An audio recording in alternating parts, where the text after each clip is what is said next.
Hello, I'm Maurice Powell. Welcome to A Little Light Music, Manx Radio's regular Thursday evening classical music hour.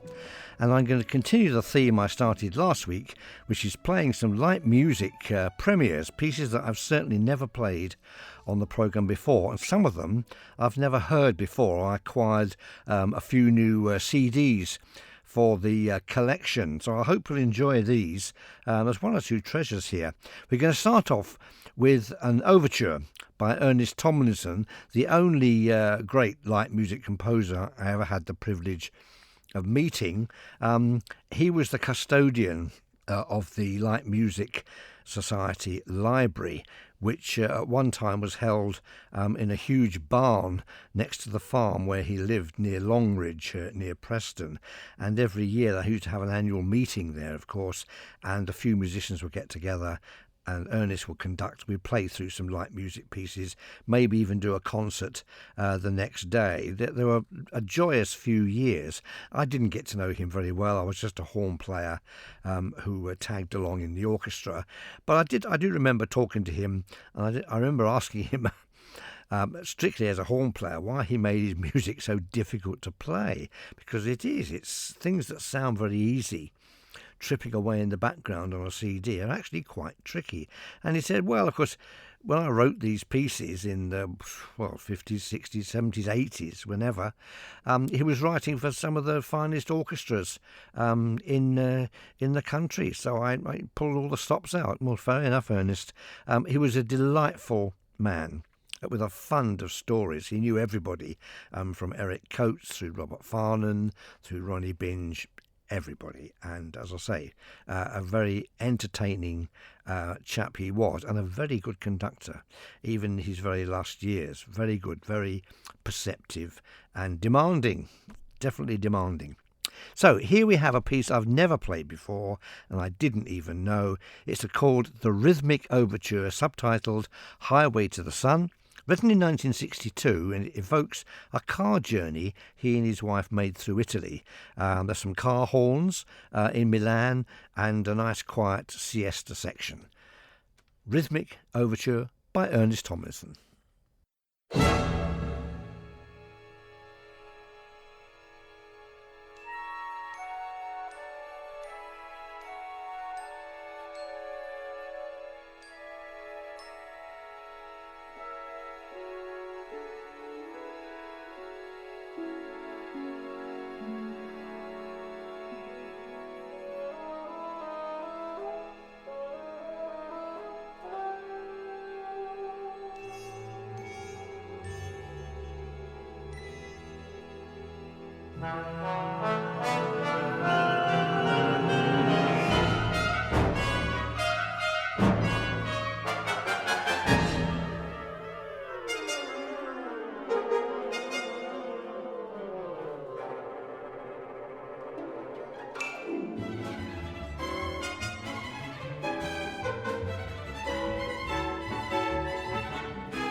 Well, Ernest Tomlinson's rhythmic overture, Highway to the Sun, an evocation of a car journey through Italy made in 1962. We heard car horns there and a very, very interesting orchestral sigh just before the end, as if they got back to their hotel and sort of collapsed on the bed with just the faint sound of the car horn in the distance. A busy, busy piece. Typical piece of Tomlinson. Dashing string writing, rhythmic brass, bags of energy, and quite tricky to play. That's a very fine overture. I'm sure that will appear sometime in the future in a later programme. Now, something vocal and something completely bonkers, really, but one of my favourite pieces. It's by Charles Ives, a composer, American composer, really, from the first half of the 20th century, who had a notorious reputation of being extremely obscure, difficult to play. Which is true, but there's a good deal more to Ives. I might devote part of a programme to him, because although some of his music is very challenging indeed, such as some of the symphonies, he wrote an enormous amount of lighter pieces which all have something bizarre in them. This is a piece called The Circus Band, and it's a vocal march really in the style of Sousa. But, I mean, it's not... That's the easy bit. It's a crazy march. I mean, nothing happens in the way you expect it. The words are great. All summer long, we boys dream about the circus joys. Down Main Street comes the band. Oh, ain't it grand and glorious noise. Horses are prancing, knights advancing, helmets gleaming, pennants screaming, and so on. Where is the lady all in pink? Last year she winked at me, I think. And so on and so forth. Wonderful, wonderful stuff. I hope you enjoy it. Charles Ives, The Circus Band.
Well, what a riot.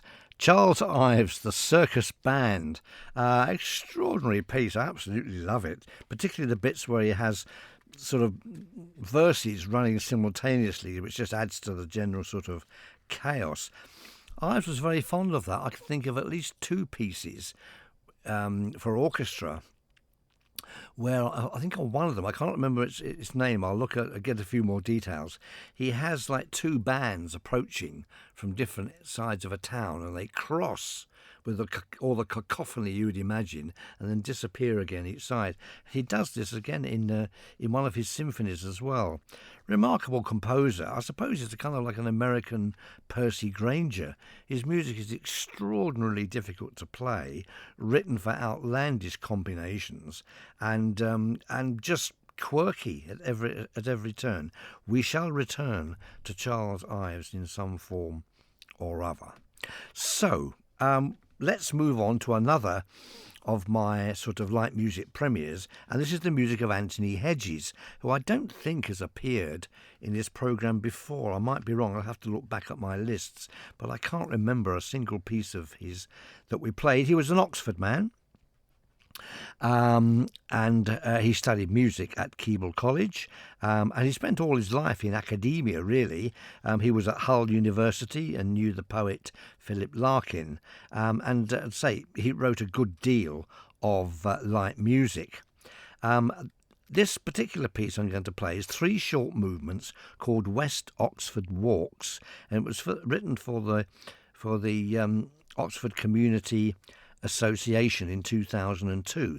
There are three movements, all depicting or evoking well-known landmarks on the walks around Oxford, which are along the waterways and around the hills. The first one is Willow Walk. The second one is Osiers at Osney. Absolutely no idea what that means. And Tumbling Bay, and I've no idea where that is. So three movements: Willow Walk, Osiers at Osney, Tumbling Bay, Anthony Hedges' West Oxford Walks.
The music of Anthony Hedges, his West Oxford Walks suite.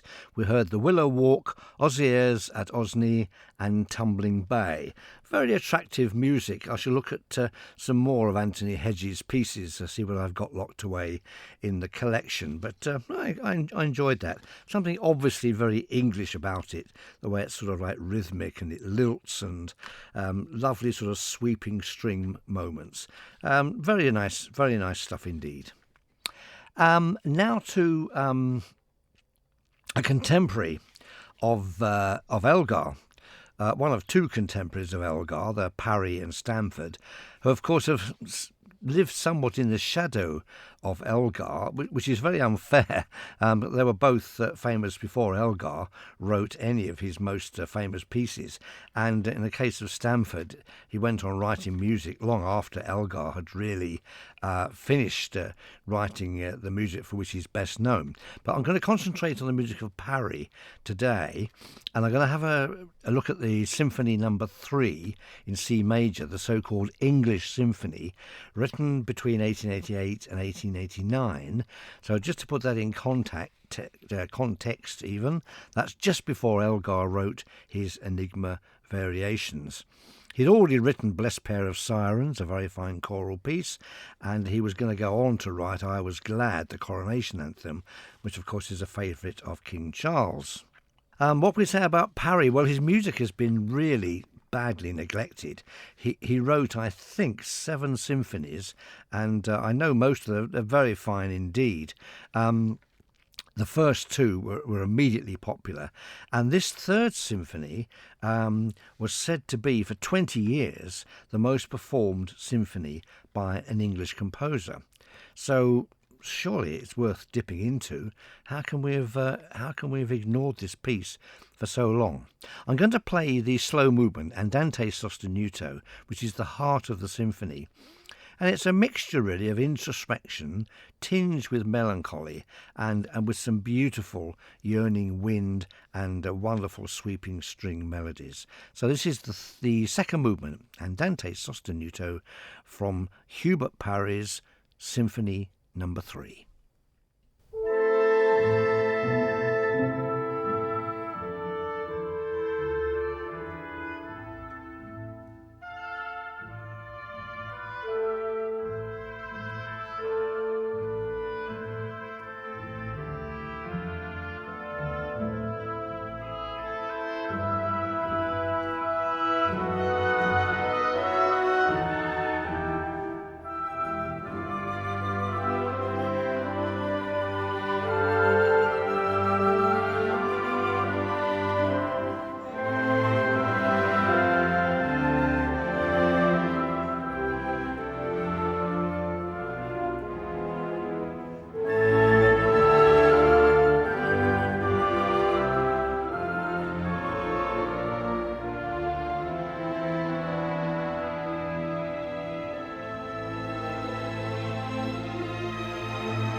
I think that's a wonderful movement from a very little-known symphony.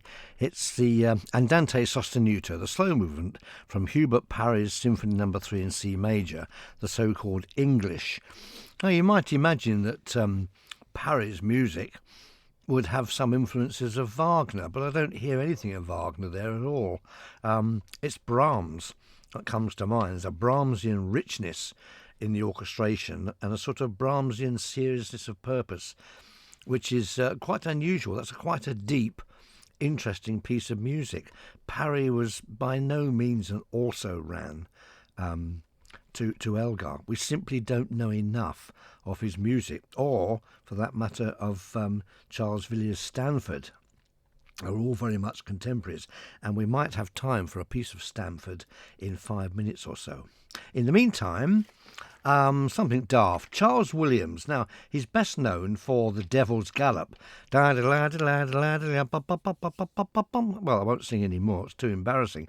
But The Devil's Gallop was, of course, the theme music for the radio hit programme Dick Barton's Special Agent. Now, Charles Williams wrote several sequels to The Devil's Gallop, but never quite managed to write a piece quite so immediately attractive, except perhaps for this one, They Ride by Night. Now, if you're a fan of Dad's Army, and who isn't, if you watch the whole lot, the whole series, somewhere in one of the episodes, you'll hear this music. Charles Williams, They Ride by Night.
Charles Williams, They Ride by Night, the sequel in many ways to The Devil's Gallop, and it's got a lot in common with it, isn't it really? There's quite a few little progressions there which seem to be taken straight from The Devil's Gallop, but it's a quite nice piece in its own right, and that was it, 1 minute 34 seconds, hardly outstays its welcome.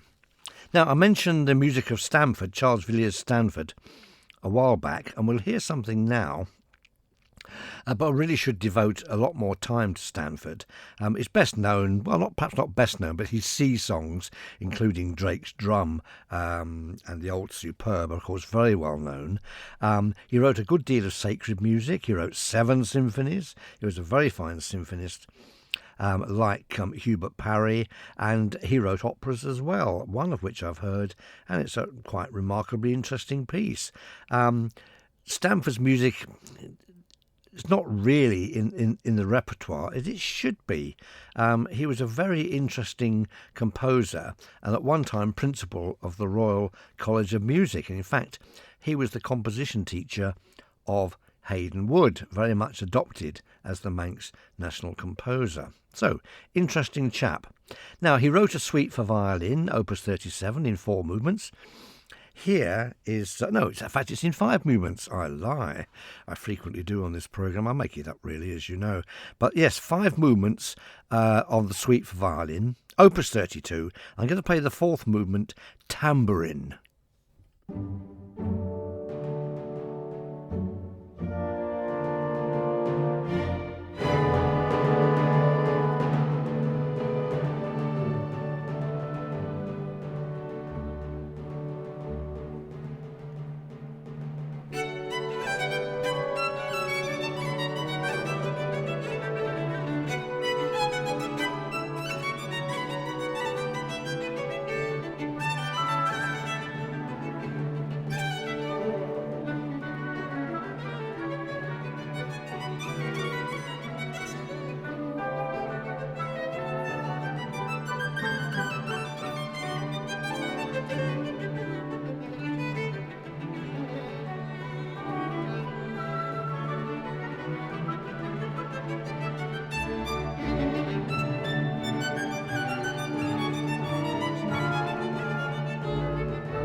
The music of Charles Villiers Stanford, that was the tambourine from his suite for violin and orchestra. It kind of whets your appetite, doesn't it, for something from a violin concerto. Unfortunately, Stanford did write a violin concerto in D major, opus 74, 3 very fine movements, and I shall play one of them in one of my concerto spots in the near future.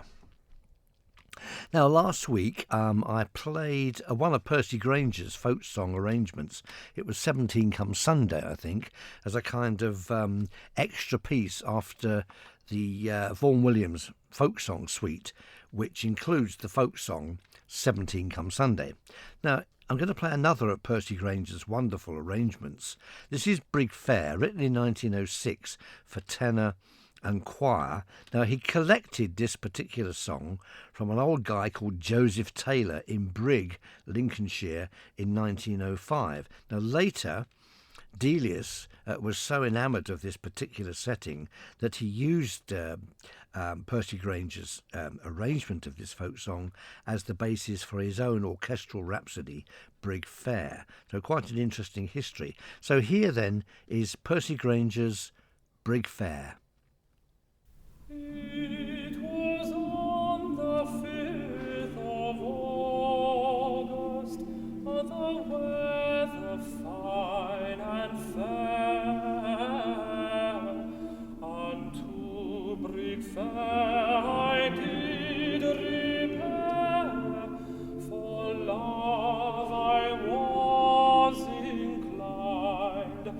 I rose up with a lark in the morning, with my heart so full of glee, of thinking there to meet my dear, long time I wished to see.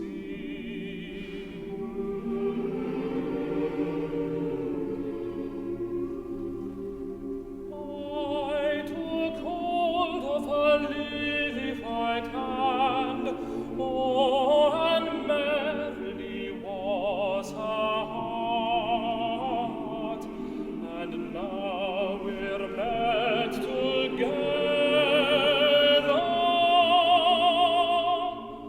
I hope we ne'er shall part.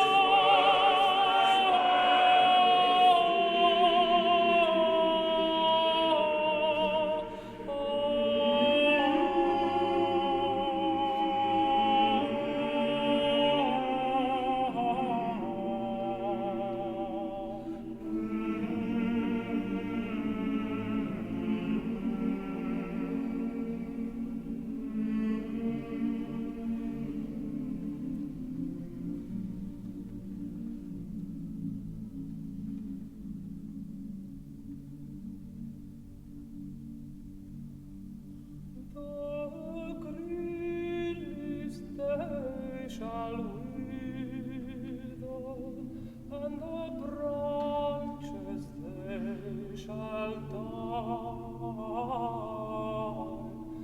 if ever I prove false to her, to the girl that loves me.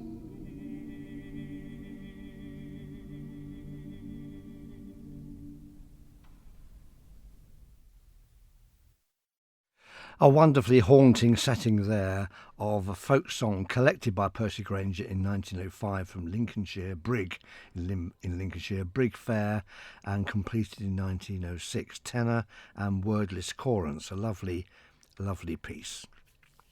Let's go back to Vaughan Williams, or rather not back to Vaughan Williams. We heard a little bit from Vaughan Williams in the previous programme. I'm going to play one of the short pieces which make up the Wasps' incidental music. The Wasps is a play by Aristophanes about bickering Greek politicians. As a very fine overture, of course, The Wasps, but I'm going to play the third of the short pieces. This is the March of the Kitchen Utensils.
The March of the Kitchen Utensils from the incidental music Vaughan Williams wrote for a production in Cambridge in 1909 of Aristophanes' play The Wasps. That brings us to the end of the programme. I hope you've enjoyed my selection and also enjoyed some of the light music premieres. There'll be some more of those next week, including some very interesting Holst, which I don't think I've played before. So we'll see how that works out. So we need someone to play us out with. Lionel Sainsbury, Cuban Dance No. 2, written in 1991. Please join me next Thursday at 9. Goodbye.